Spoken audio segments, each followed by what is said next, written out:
Jana Butts. I'm a planner with the Windham Region Council of Governments, and I'm here tonight because I'm working with the Wellington Planning and Zoning Commission and helping them update their subdivision regulations.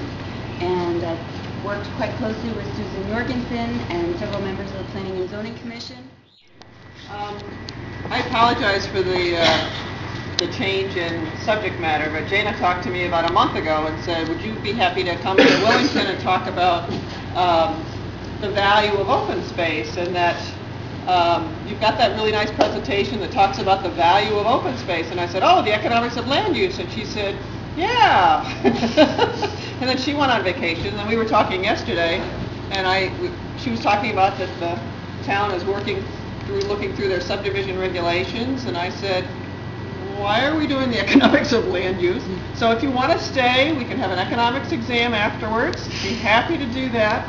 Otherwise, we'll look at conservation development, primarily through subdivisions. And if you want to try getting some of the lights. That's good for me. How about you guys? That's fine. Can you hear me okay? I would rather have it shout rather than turn off the air conditioners. Probably concur. And as Jana said, I have this kind of odd background. For 25 years, I was a finance person, including municipal finance and mill rate development and budget setting and all that. And I went back to school 10 years ago and got another degree in landscape architecture, which is a very different profession than when I went to school, what I thought I was getting into. It's one facet of it is community planning, which I dearly love. So I've been focusing on community planning since I graduated, and I've been with GDI for about 5 years, and I've been having a blast with it. And I sort of do put those two sides of my brains sort of mesh together, where I start thinking about land use and the economic impact, the mill rate impact on land use decisions. So that does go through all of my presentations. So you'll get a little bit of economics tonight.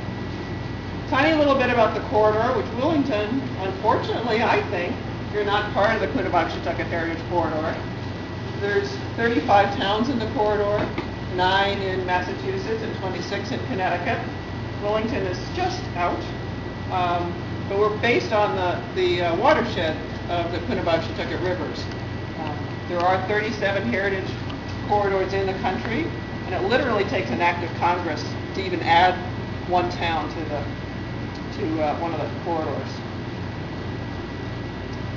This is kind of a neat satellite image. This is the eastern U.S. Florida's down at the bottom, Nova Scotia, which is not in the U.S., I know, but Nova Scotia's up on the top.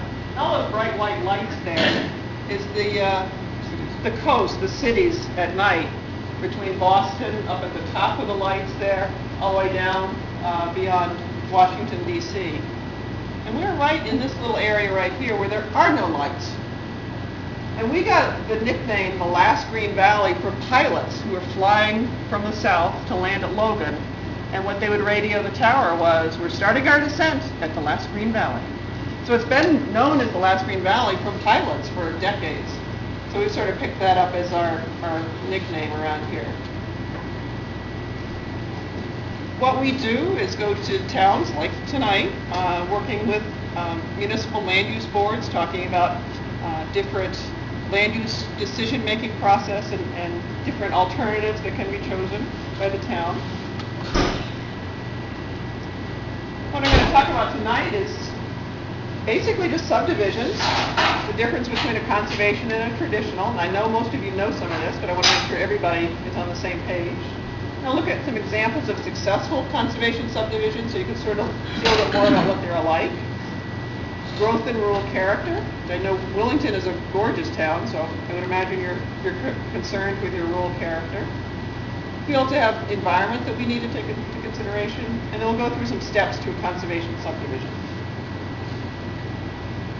So what's a subdivision? Start with the law about what a subdivision is. It's dividing a piece of land into at least 3 parcels, is basically what a subdivision is.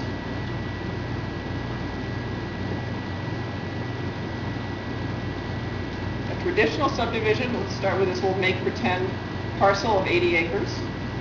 We have 2 roads. maybe it looks something like this. Some pasture land, some forest land, a farm field. There's a stream running down the side there. There's areas that have steep slopes along the stream with some wetland soils.